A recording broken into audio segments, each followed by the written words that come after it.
I have so many stories in my head. Always, constantly, there's stories. It's always a magic trick every single time I have a show. I never know how it's going to go when I start the paintings. I am a narrative painter, and I absorb all this information, and things that make an impression on me are what come out in the paintings. He does something magical with the acrylic paint. It's so wonderful. You get closer and closer to looking at it, and you don't even see a brushstroke, and you can't believe that it's acrylic paint. It's just so beautiful. One thing that Travis does when he's painting is he creates a backstory. So there's a detailed biography about each one of his characters or creatures, and it somehow brings them to life. This is one of my favorite pieces, actually. It's called The Fancy Goblin. What's amazing about it is that Travis has done the disguise and him out of disguise, and I think it's kind of, I don't know, it's just really interesting, and I don't know if you can see it over here, the other version. I don't know, it's his work is fascinating. There's all these small backstories to it, and I mean, the work is just very impressive. I've been a fan of his work for at least 5 long years now, yes. And I actually had the pleasure of working on an insert for High Fructose magazine, which he has the cover. Oh, that's great. So they're like vintage daguerreotypes. I love it. It's everything that I like. I'm really old school. I really love like the early 1800s, 1900s stuff. So he hits a note with me.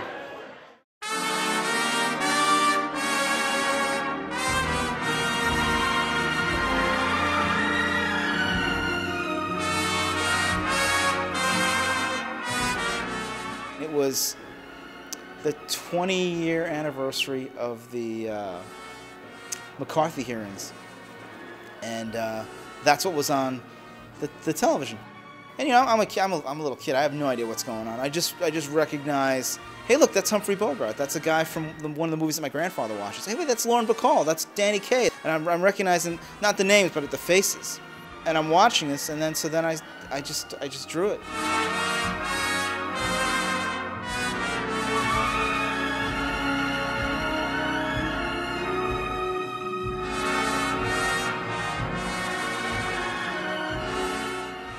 I drew my version of it. I mean, obviously it's what a 5-year-old draws, so it's not, you know, it doesn't look accurate. But I remember my kindergarten teacher just being freaked out because she asked me what it is that I was drawing. I wasn't drawing a sailboat like the other kid next to me, or you know, or whatever this girl was drawing. I was drawing this scene.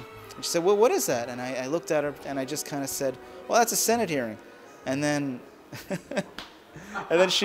I remember her talking to my mom about it, like, you know, it's a little strange. What is he watching?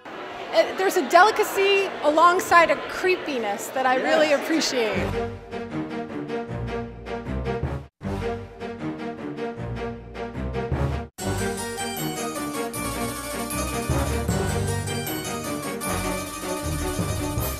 This fellow is quite a bit of a slimy landlord, and so he's portrayed as a monster.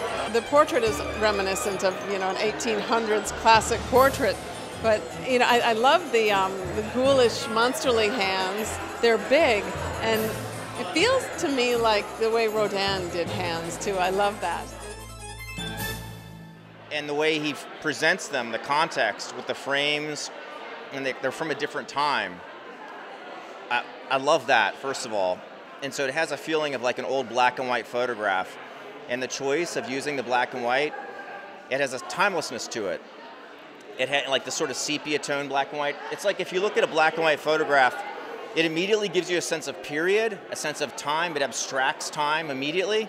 I want the characters to appear to be, even if they have some nefarious purpose behind what they're doing, I want them to appear to be affable for some reason, or at least approachable.